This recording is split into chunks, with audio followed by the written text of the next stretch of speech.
1 जुलाई से 3 नए criminal law लागू हो गए हैं। जानेंगे इन क्रिमिनल लॉ की वो मोटी मोटी बातें जो आपको पता होनी चाहिए। पहले हम सुनते थे आईपीसी की धारा, सीआरपीसी की धारा, लेकिन अब होगा भारतीय न्याय संहिता 2023 यानी कि बीएनएस की धारा। सीआरपीसी बन जाएगा भारतीय नागरिक सुरक्षा संहिता 2023। इसी तरह से इंडियन एविडेंस एक्ट 1872 का जो था वो अब बन जाएगा भारतीय साक्ष्य बिल 2023। बेसिक चेंजेस हुए हैं, लेकिन ये जो चेंजेस हैं इसकी वजह से अब जो पुलिस डिपार्टमेंट्स हैं और जो बाकी डिपार्टमेंट्स होते हैं महिला सुरक्षा से लेकर उन सबको फिर से अपनी प्रोसेसिंग करनी पड़ेगी और ये नया डेटा डाउनलोड करना पड़ेगा, क्योंकि अब नई धाराएं लगेंगी। काफी सारी धाराएं हैं जो अब हटा दी गई हैं और कुछ नई चीजें जोड़ी गई हैं जिनकी जरूरत थी। जैसे पहले क्या होता था, मॉब लिंचिंग वगैरह के लिए या गैंग रेप ऑफ अ नाबालिग, मतलब gang rape of a minor, और शादी का झांसा देकर झूठा वादा कर जो क्राइम किए जाते थे उनके लिए कोई परफेक्ट प्रोविजन नहीं था। अब इनके लिए भी प्रोविजंस ला दिए गए हैं। इसी के साथ अब डिस्कस करते हैं जीरो एफआईआर। अब आप जीरो एफआईआर करा सकते हैं। होता क्या है जीरो एफआईआर? बेसिकली पहले कोई अगर क्राइम हो गया, कोई घटना हो गई, तो कुछ पुलिस स्टेशंस में आपने ऐसा सुना होगा कि ये जो पुलिस थाना है वो इस क्षेत्र का नहीं है, इसलिए एफआईआर इस पुलिस थाने में दर्ज नहीं हो सकती है। आप कहीं भी हो, आप घटना को लेकर एफआईआर कर सकते हैं। घटना क्षेत्र का उस पुलिस थाने से आप डायरेक्ट कोई लिंक इस तरह से नहीं रहेगा कि आप एफआईआर ही ना करा पाए, आप एफआईआर करा सकते हैं। आप पुलिस कंप्लेंट ऑनलाइन भी कर सकेंगे। पहले ये वाला प्रोविजन नहीं था। अब डिजिटल इंडिया हो गया है, इलेक्ट्रॉनिक मीडिया इतना आगे चला गया है, इलेक्ट्रॉनिक मीडियम्स को हम यूज करने लगे हैं, तो अब आप कंप्लेंट्स ई फाइलिंग भी कर सकते हैं। ऐसे जो पहले समन भेजे जाते थे वो पेपर्स डॉक्यूमेंट्स भेजे जाते थे। कई केसेस ऐसे होते थे, लोग बोलते थे हमें समन रिसीव ही नहीं हुआ और वो कोर्ट में पेशी के लिए नहीं पहुंचते थे। लेकिन अब जो समन्स है वो ईमेल से जाएंगे। आप सोच रहे हैं कितना एफिशिएंट हो जाएगा ये। Women and child related crimes में वीडियोग्राफी अब अनिवार्य कर दी गई है और ये वीडियोग्राफी महिला अफसर यानी कि महिला अधिकारी ही कर सकती है। ऐसे केसेस में जो मेडिकल रिपोर्ट्स आती हैं उन्हें भी अब जल्द से जल्द निकलवाया जा सकेगा, ताकि जिस मेंटल ट्रॉमा, जिस टॉर्चर, जिस फिजिकल ट्रॉमा से वो महिला या बच्चा गुजर रहा है उन्हें जल्द से जल्द न्याय मिल सके। जस्टिस सिस्टम को भी बहुत एफिशिएंट और फास्ट कर दिया गया है, यानी कि जल्दी से न्याय मिल सके।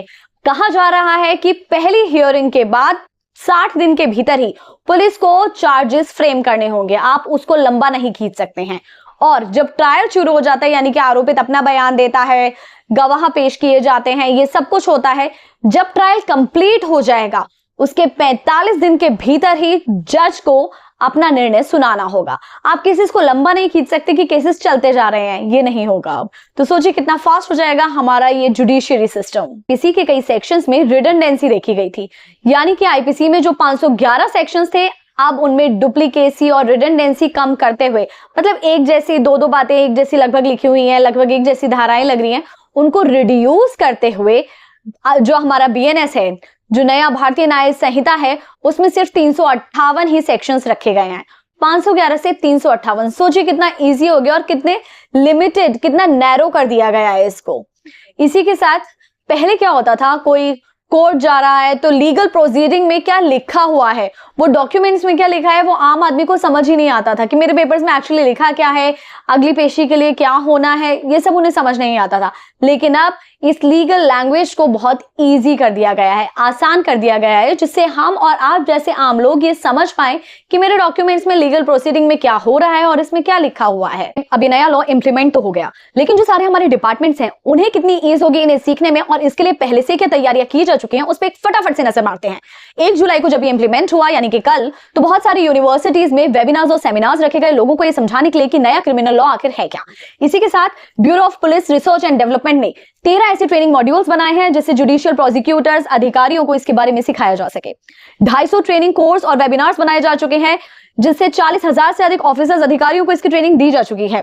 इसी के साथ ministry of women and child development या पंचायती राज, इन्होंने 21 जून को ही, यानी कि ये लॉ तो कल आया है और इसका डिस्कशन 2023 में ही हो गया था हमारी ये संसद वगैरह में, तो ये लॉ कल आया है, 1 जुलाई को आया है, लेकिन इसकी ट्रेनिंग 21 जून को ही देनी शुरू कर दी गई थी। 21 जून को हिंदी में ट्रेनिंग दी गई जिसमें 40 लाख से अधिक लोगों को सिखाया गया। वहीं 25 जून को जो लोग इंग्लिश लैंग्वेज समझते हैं उनको ट्रेनिंग दी गई, जिसमें 50 लाख लोगों को नया कानून क्या है ये समझाया गया। यानी कि धीरे धीरे ग्रास रूट लेवल तक लोगों को समझाया जा रहा है कि आपका नया कानून क्या है, आपके नए अधिकार क्या है।